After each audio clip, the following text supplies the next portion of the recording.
ज्या कंपन्या लोकांकडून पैसे घेतात आणि पैशाची दाम दुप्पट करून द्यायचा एक विश्वास दाखवतात, त्या कंपन्या 100% पळून जातात। आपली प्युअर प्रोडक्ट बेस्ड कंपनी आहे, त्यामुळं आपली कंपनी पळून जायचा कुठलाही विषय नाही। दुसरी महत्त्वाची गोष्ट, बरं आता सर सगळं चांगलं आहे, प्रोडक्टचे रिझल्ट खूप चांगले, सगळ्या गोष्टी आहेत, कंपनी बंद पडली तर लक्षात घ्या मित्रांनो, कुठल्या कंपन्या बंद पडतात? ज्या कंपन्यांचं प्रोडक्ट वन टाइम यूजचं आहे, एकदाच वापरायचंय। लक्षात घ्या, आपल्या कंपनीने जर तुम्हाला कप सेट मार्केटमध्ये आणला, असा कप सेट 2000चा कप सेट तुम्हाला 10,000 दिला असता, तरी पण कंपनी डायरेक्ट शेअरिंग मध्ये चालली असती नसली चालली असती। परंतु कप सेट तुम्ही किती वेळा खरेदी केला असता? एकदाच। किंवा घरामध्ये आपण टीव्ही किती वेळा घेतो? किंवा त्या गाड्या आहेत मार्केटमध्ये किती वेळा घेतो आपण?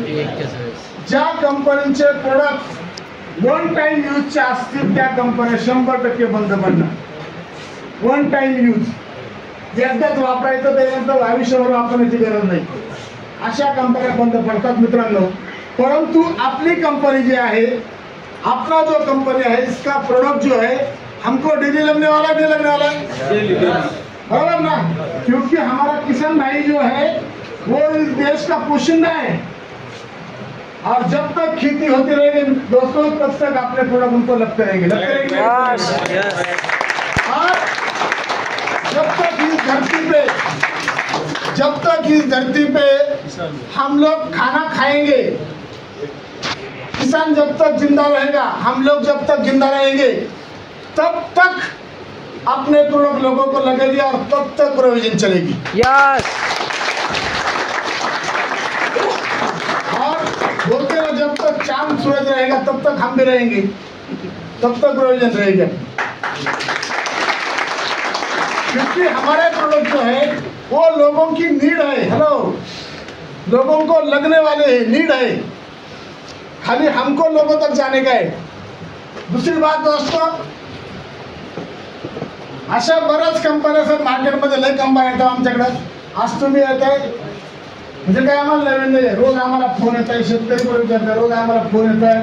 आणि कालच माझ्याकडे कंपनीवाले येतील सर, असे बरेचसे प्रश्न आपल्याला ऐकायला भेटते, बरोबर ना मित्रांनो। मार्केटमध्ये खरोखर शेतकऱ्यांना आपली सुद्धा कंपनी पूर्ण तपासूनच पाहिजे, त्यावेळेस पुढे दिसले पाहिजे, ह्या मदत झाली। कारण आपल्या शेतकऱ्याची नुकसान नाही झाली पाहिजे, शेतकरी सुद्धा शुद्ध झाला पाहिजे, शेतकऱ्याला आपले कंटेंट समजले पाहिजे, आणि शेतकऱ्यांनी ही गोष्ट केलीच पाहिजे।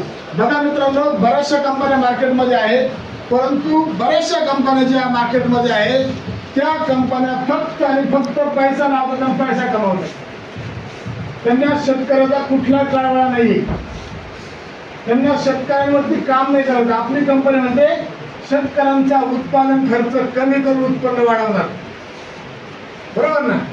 म्हणजे आपल्या सोबत जे शेतकरी येतील, बरं आपल्यासोबत बरेचसे शेतकरी आता आहेत नाही आहे, निश्चित फायदा होता का नाही होतोय, त्यांचं उत्पादन खर्च कमी होता नाही होतोय, तानाने सांगायची जोरदार डाळ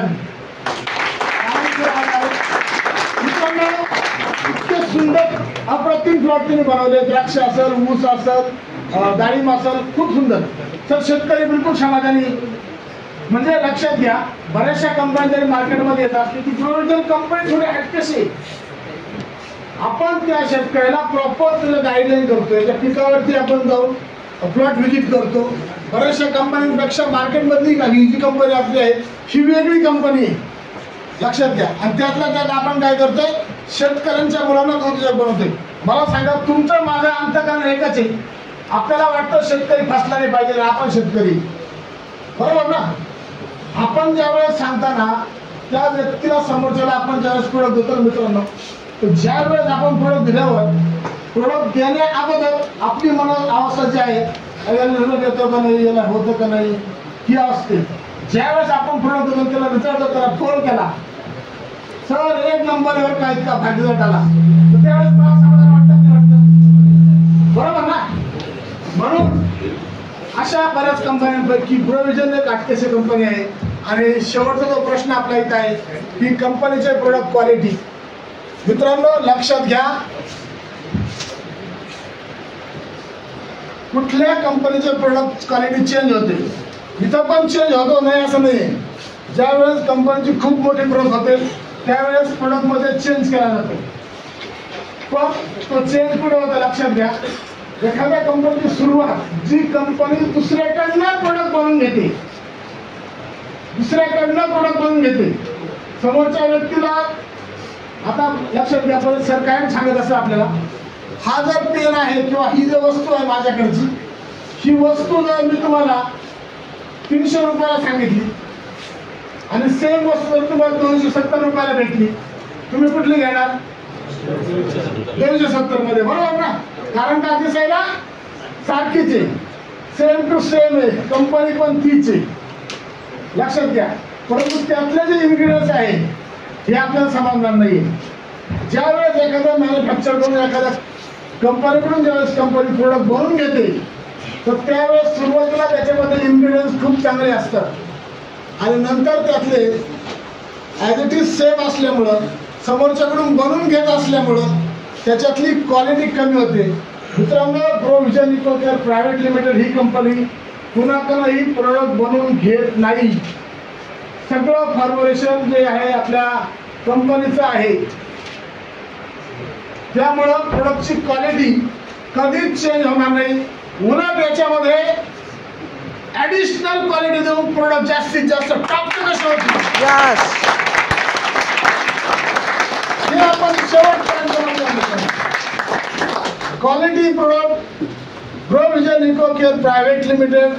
मित्रांनो, 2026 मध्ये पूर्ण भारतात प्रोडक्टच्या बाबतीत ॲग्रिकल्चर सेक्टरमध्ये सगळ्यात टॉपची कंपनी असणार आहे.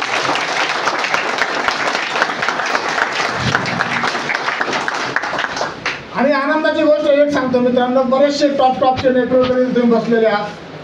डायरेक्ट सेलिंगच्या जेवढ्या पण कंपन्या आज मार्केटमध्ये ॲग्रिकल्चरमध्ये काम करत आहेत, किती प्रोडक्ट घेऊन काम करताय?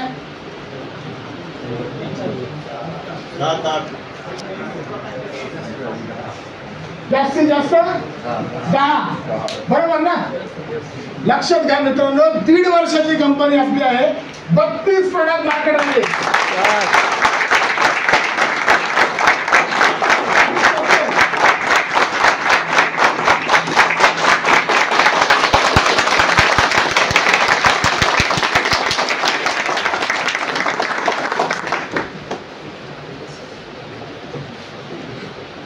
प्रोडक्ट सोबतच मित्रांनो आज पण काही प्रोडक्टची लॉन्चिंग होते. खुराक धारा कसं आहे मित्रांनो आपलं? खुराक धारा फक्त तुम्हाला एकदा शेतकऱ्याला द्यायचंय, त्यानंतर तोच तुम्हाला ऑर्डर द्याल. हे माझं पहिलं वाक्य आहे का नाही मित्रांनो? शरीर शुद्धमचा